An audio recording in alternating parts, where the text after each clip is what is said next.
Untuk masyarakat Jawa, keris adalah kata yang tidak asing. Jika kita membicarakan tentang keris, tentu tidak akan luput dari keris yang satu ini, yaitu keris Nogososro yang melegenda.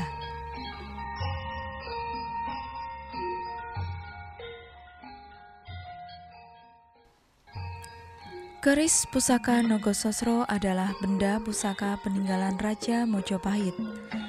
Nogososro adalah nama salah satu dapur atau bentuk keris luk 13 dan ada pula yang luknya berjumlah 9 dan 11 sehingga penyebutan nama dapur ini harus disertai dengan menyatakan jumlah luknya.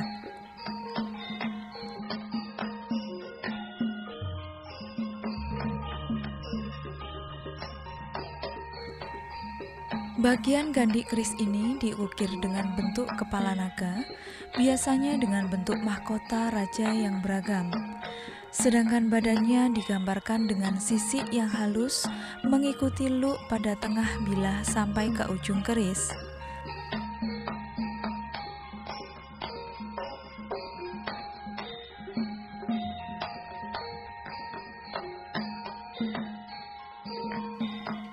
Dengan ciri-ciri antara lain adalah kruwingan, ripandan, dan grenengan. Keris Nogososro yang terkenal adalah karya Empu Ki Enom, merupakan seorang empu yang terkenal dan hidup pada akhir zaman kerajaan Mojopahit sampai pada zaman pemerintahan Sri Sultan Agung Anyokrokusumo di Mataram. Tetapi ada sebagian ahli lain yang mengatakan bahwa Ki Supo Anom pada zaman kerajaan Mataram sebenarnya adalah cucu dari Empu Supo Anom yang hidup pada zaman Mojopahit, dan golongan ini menyebut Ki Enom dengan sebutan Ki Supo Anom II, dan yang hidup pada zaman Mojopahit disebut Ki Supo Anom I.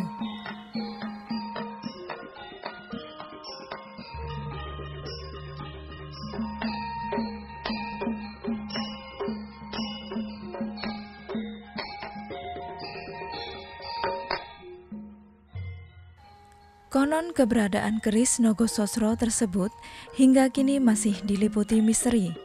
Ada yang percaya disimpan di Keraton Yogyakarta Hadiningrat, sementara versi lain menyebutkan keris Nogososro adalah pusaka kerajaan Mojopahit.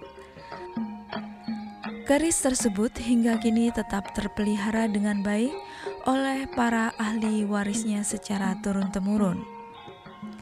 Keris Nogososro sangat terkenal dalam cerita dan budaya masyarakat Tanah Jawa, mempunyai daya magis yang sangat luar biasa sehingga konon keris Nogososro ini hanya bisa dimiliki oleh raja dan keturunannya. Dalam dunia perduwungan, keris ini adalah salah satu dari dapur keris yang mempunyai luk atau lekukan 13 sehingga mempunyai kesan angker dan sangat berwibawa. Keris yang Anda saksikan saat ini adalah replika dari keris Nogososro, sedangkan keberadaan keris Nogososro yang asli sampai sekarang masih menjadi misteri. Demikian ulasan tentang keris Nogososro. Jangan lupa like, share, dan subscribe channel ini agar kami bisa berkembang dan banyak memberikan ulasan tentang budaya Nusantara.